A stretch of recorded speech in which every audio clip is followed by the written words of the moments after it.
I'm Wolfgang Flad, and now we are sitting here in Kreuzberg in Berlin, in the city center, in my beautiful studio.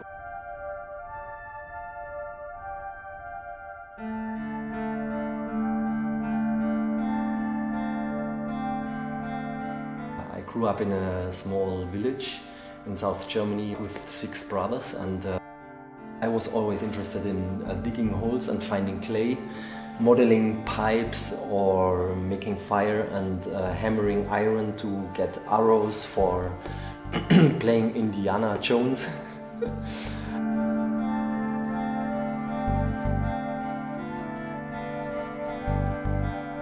Before studying art, I was studying textile design and spending half a year in the Austrian mountains with my uncle, and he was a creator. He was building his own house. During that period he was building stone walls. This was really influencing me very much, this period, this time, and I think that was the time I decided to be an artist, to do my own thing, to find my own way, coming to own processes of creating things. When I was a student, it was very intellectual, it was very conceptual, talking, discussing a lot about philosophers and all that. But I was more interested in the visual impact of art, the surface of materials, the details, the shiny thing opposite to the matte thing, the different materials, the beauty of movement, of flow, of liquid forms, the energy you can feel.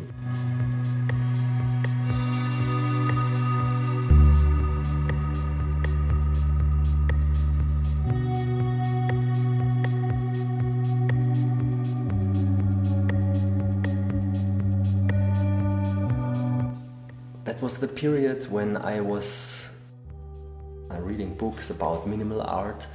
I was very inspired by reducing things by minimal, thinking a lot about painting. I was interested in that time in paintings of Gary Hume, a British painter who gave really interesting interviews about the empty canvas. And so David Reed was an American painter who was also very influencing me at that time. And he was already doing something interesting. He was giving a stage to a brush stroke. So he was staging it, not really doing it like K.O. Götz in the 70s, 60s, the expression, the German expressive, or Hans Hartung, who were very direct and very fast.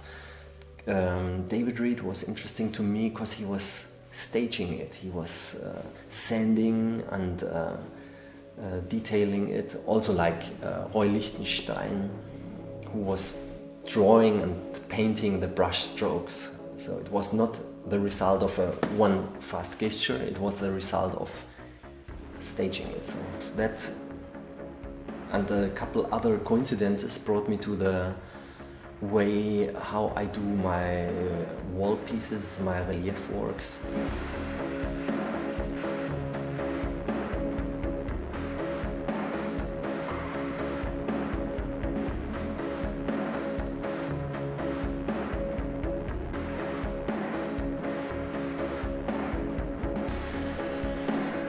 I started with the wood, of course, by coincidence.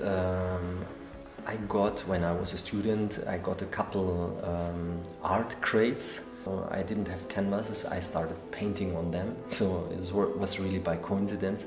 It developed to this work finally over years.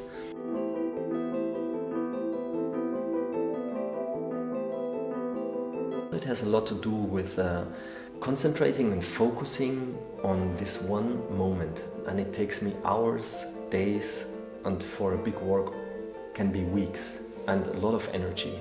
And only putting all this energy in this 1 second, which is a document of one moment. It's a document of that specific energy, that specific one moment. And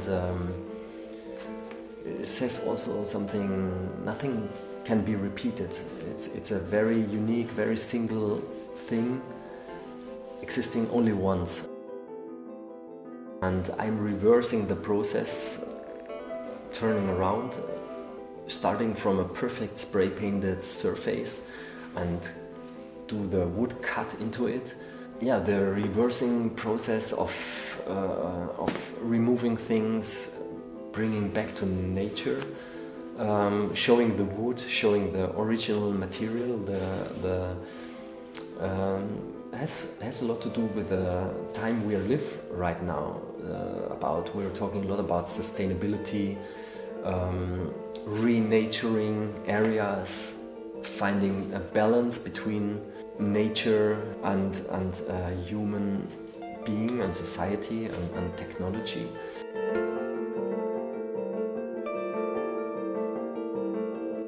So in the sculptures there are also a couple aspects.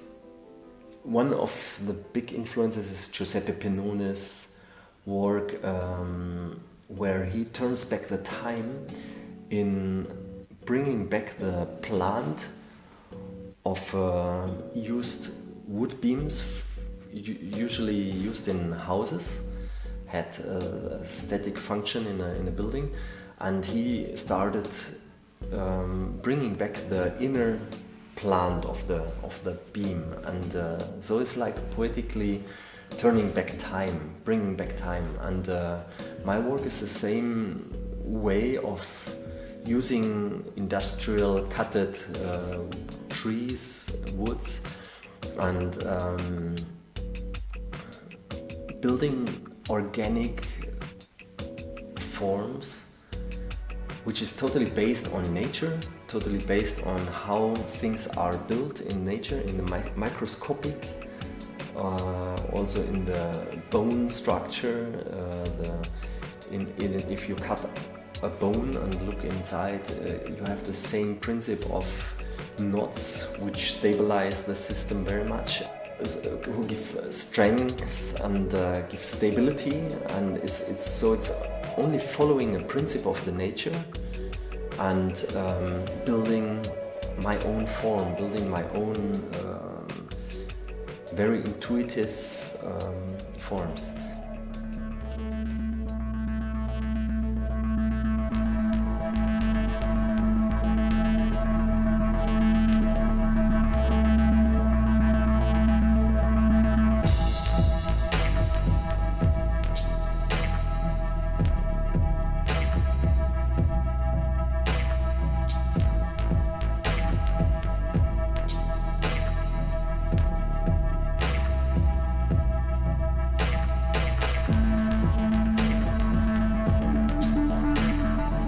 So from a straight cutted wood, I come to an organic nature form, which seems to be liquid and very fluent.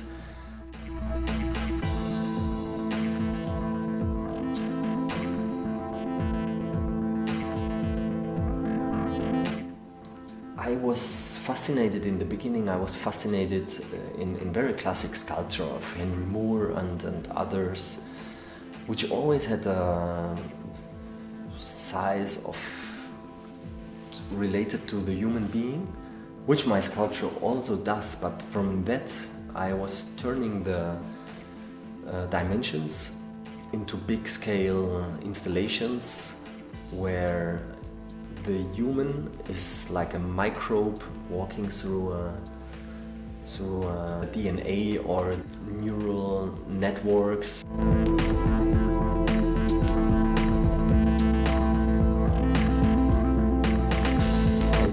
Something very seductive to engage your audience, just very much on the surface.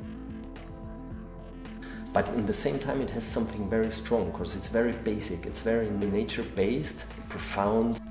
I'm very much following the logic of the nature, how nature creates. And this is a kind of very soft but powerful thing, you know.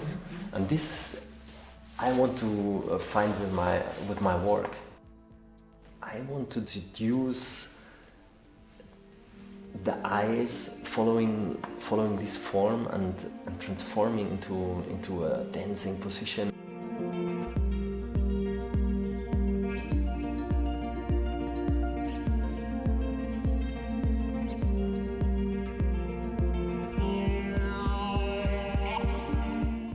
This is the way I want to build my own little universe. The universe is made out of energy. If you go closer and closer to the